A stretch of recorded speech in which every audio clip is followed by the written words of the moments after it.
Es momento de resumir Creature Commandos, serie animada la cual es el primer proyecto del nuevo DCU de James Gunn, que sustituye al de Zack Snyder a modo de reinicio suave, o sea que algunas cosas cambian pero otras se mantienen igual, que por propias palabras de James Gunn su versión del Escuadrón Suicida sí es canon, y mismo caso con la temporada 1 de Peacemaker a excepción de la escena de la Liga de la Justicia. ¡Llegan tarde, malditos idiotas! Todo empieza con una amazona llamada Circe llevando a cabo una masacre en Pokolistán, y esto debido a que quiere regresar a Themyscira para proclamarse como gobernante de la isla. El problema es que como esta guerra podría terminar en un grave problema político, Amanda Waller le confiesa a Rick Flag padre que por más que su hija Adebayo la delató en el pasado, específicamente diciendo que usaba ilegalmente a humanos convictos como agentes en un proyecto llamado Tax 4X, recién encontró un vacío legal ya que nadie dijo que no puede usar a no humanos para misiones clandestinas como esta, y por ello tiene planeado crear un nuevo equipo conformado por el científico de piel radioactiva Dr. Phosphorus, una zombie conocida como la novia, al metahumano ya conocido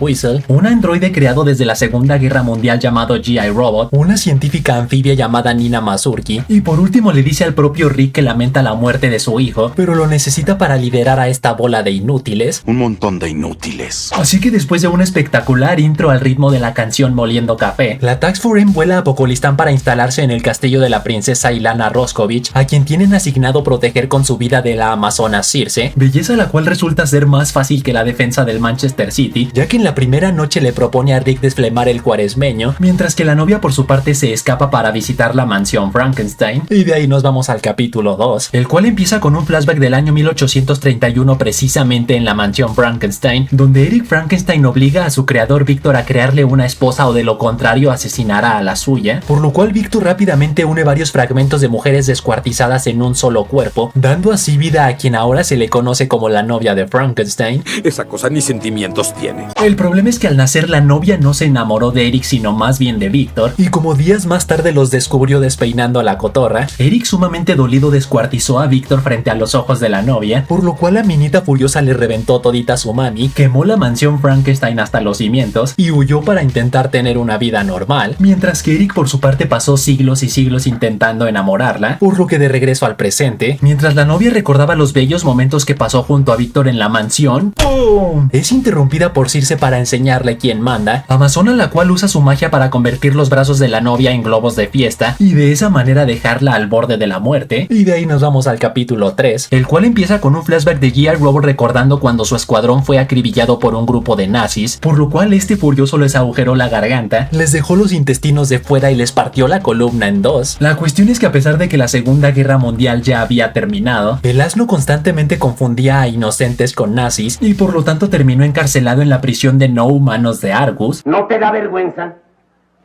Entonces,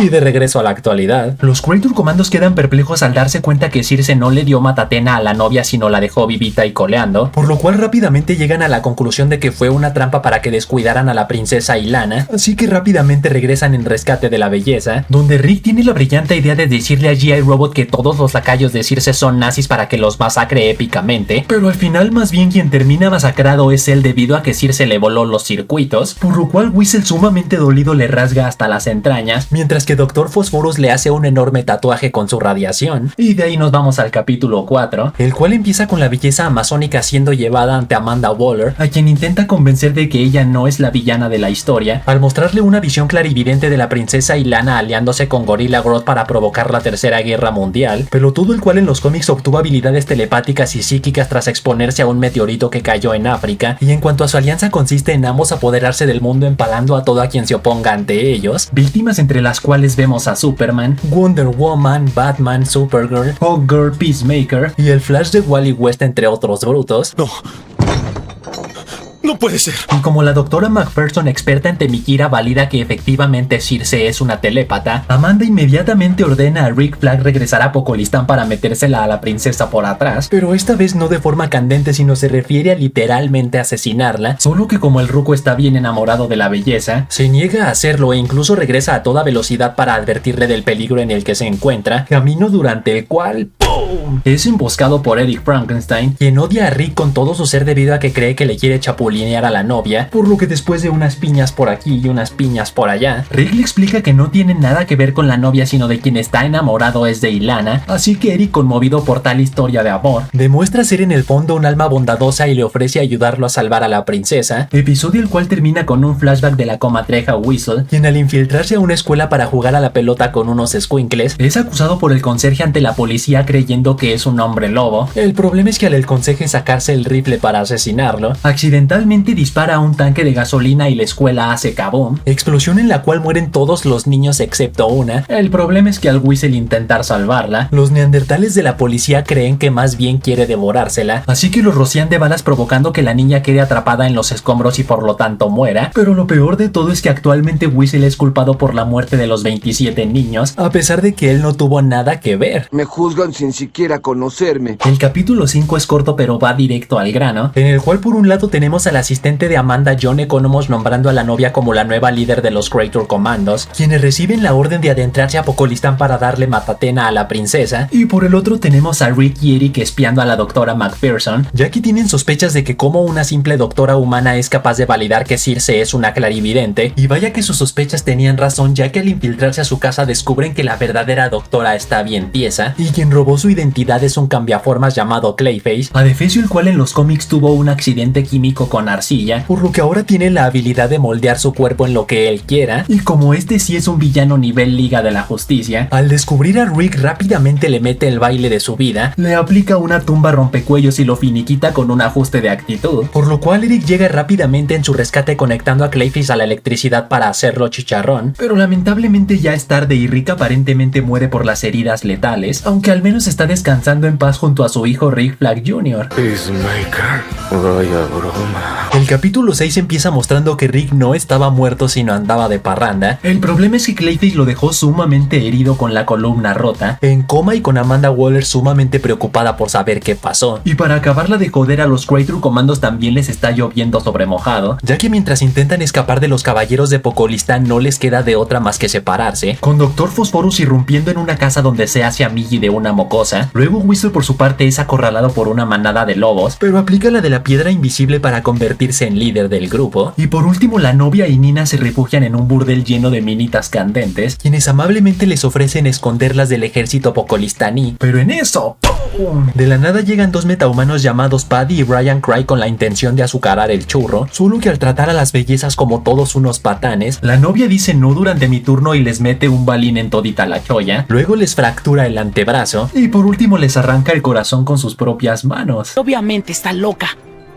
¿Por qué me excita tanto? Episodio el cual termina con un flashback del Dr. Alex Artorius mostrando que era un padre de familia amoroso. La cuestión es que de la nada llegan el capo de la mafia de Ciudad Gótica, Rupert Thorne, y sus lacayos para partirle su mami, debido a que ellos financiaron su experimento, pero Alex se negó a darles los resultados debido a que trabajan para un régimen fascista, así que los desgraciados en venganza asesinan a su familia frente a sus propios ojos, y luego lo exponen a su propio experimento nuclear, cuando de repente ¡pum! Sorprendentemente Alex no murió, sino más bien se convirtió en Dr. Phosphorus, quien para vengarse de Rupert Thorne primero lo asesinó a él, luego a su esposa e hijos, y por último le quitó su puesto como capo de la mafia de Gótica, hasta que un día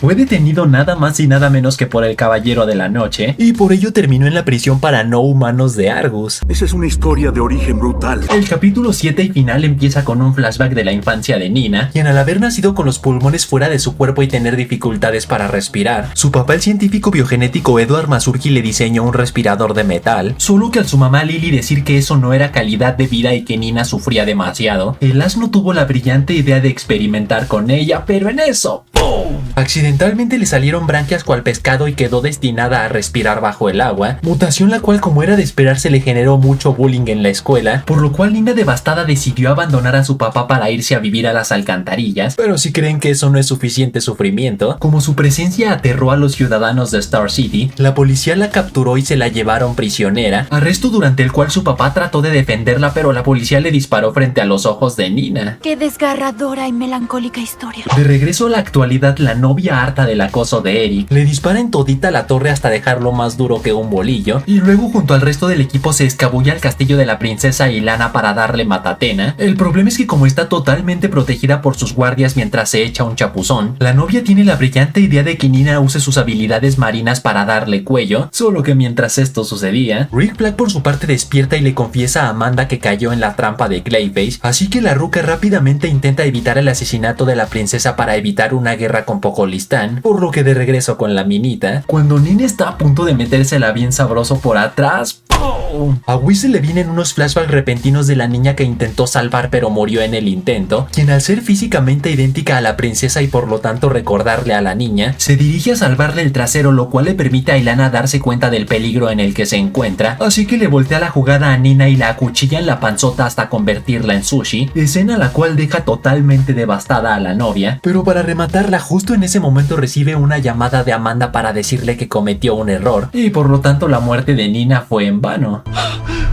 ¿Ahora qué voy a hacer? Solo que a la novia sentir que hay algo sospechoso en esta situación, después de una investigación por aquí y una investigación por allá, descubre que Circe tenía razón y efectivamente la princesa estaba coludida con Clayface, así que sube a su despacho, se saca la pistola como mi tío y le perfora su hermoso rostro. ¡Rápido! ¡Antes de que se enfríe! Así que Argus, sumamente agradecido con los Creature Commandos, manda a remodelar la prisión para no humanos, a quienes les presentan a sus nuevos compañeros de equipo conformados por la vampira Nosferata, al ya conocido King Shark, la momia zombie Gallus, y por último resulta que G.I. Robot sobrevivió y ahora tiene un nuevo cuerpo. Pero eso no es todo, falta la escena post-créditos, en la cual vemos que Eric Frankenstein sigue vivo y recuperándose de sus heridas. ¡Fin! Eso es